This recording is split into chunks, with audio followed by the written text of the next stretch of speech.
Ngayong araw guys, back to fishing nga tayo, kaya samahan nyo na kami tignan kung ano yung mga mahuhuli namin. Kaya tara na, matigin na natin to. Let's go, matik!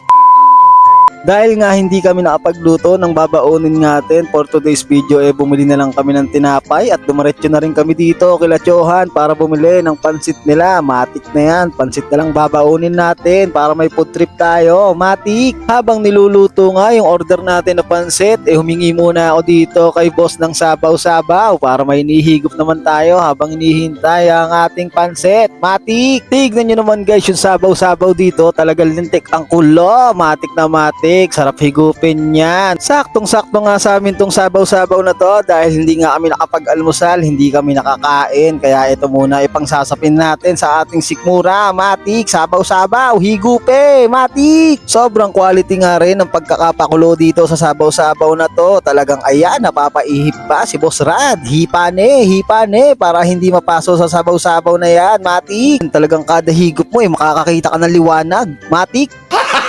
Gago! Pagkatapos nga nating ubusin ng kanilang sabaw-sabaw ay naluto na agad ang ating pansit at ayan na isang order para sa tatlong mama. Matik! Papunta na nga tayo sa ating fishing spot at ayan na, tigman nyo ng hakbangan dyan, talagang pantay-pantay, kaliwa kanan, kala mo pinagpraktisan. At ayan si Boss Nanek, tamang 0.5 challenge walk. Di ba naman yun eh?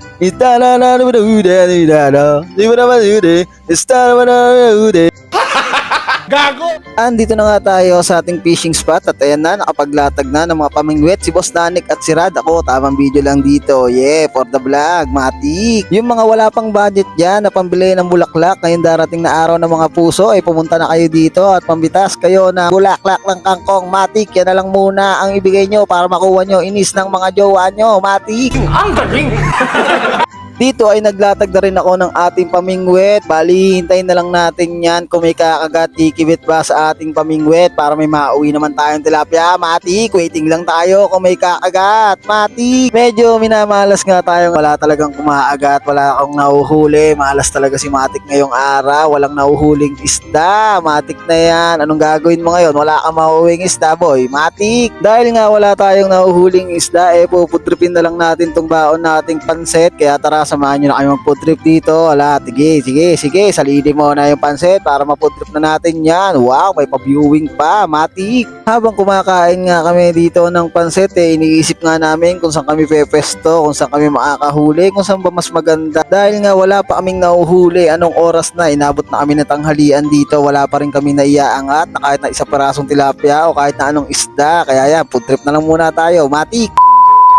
Pagkatapos nga namin mag-food trip dito, pinuntahan ko nga yung katabi namin na mimingwit at tinignan nga yung huli niya. Grabe, napakarami na ng huli ni Kuya. Kaming tatlo, wala pa kami nang uhuli. Matik kay Kuya, sobrang dami na niyan. Pagkatingin ko nga ng huli ni Kuya, nagpasikit na dito si Boss Nanik at ayan na, may nadali na siya. 1-0 na daw, lista na, matik. Dahil nga nakahuli na ng isang pirasong tilapia si Boss Nanik, nagaya na siyang bumili ng merienda dahil nakakagutom daw ang manghuli ng isang pirasong tilapia. Ayan na nga guys yung binili namin ni Boss Nanik na merienda natin na lumpiang turon. Matik na yan, puputripin na natin yan dahil wala nga tayo nahuhuli. Magpuputrip na lang tayo, medyo sineswerte si Matik ngayon. Kaya yan, puro kain na lang ginawa, di na ng isda, puro food trip ka na lang boy. Sige, nguya ka ng nguya dyan boy, pag uwi boy, mataba ka na boy. Matik. Pagkatapos nga namin kumain ng merienda, ayan na, nagpakita na si Boss Rad ng kanyang talent at ayan, nakahuli siya ng biya. Pero hindi nagpahuli si Boss Nanik at ayan na, inangat na ang kanyang tilapia. Grabe, naasar-asar pa ako, wala pa akong nahuhuli, naiinggit na ako, kaya gagawa ako ng paraan para meron ako madali. Mati! Dahil nga hindi ko maagat sa bulate at wala pa ako nauhuli, pinalitan ko nga ng 20 pesos ang aking pain. Tignan natin kung may madadali. Tignan natin kung meron ba talagang kumaagat pag 20 ang pain. Matik!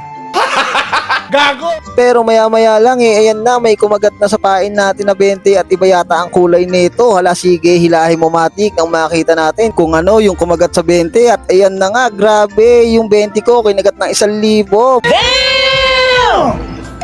Grabe, tuwan-tuwa nga ako dito. Ikaw ba naman yung 20 mo agatin na 1,000 pagka hindi ka ba naman nagtatalon talaga sa tuwa. At ito na nga guys, yung mga huli natin. Ayan tumatalon-talon pa, buhay na buhay. Matik, magkano pinain mo? 20, tubong lugaw ka, Matik. Sana all.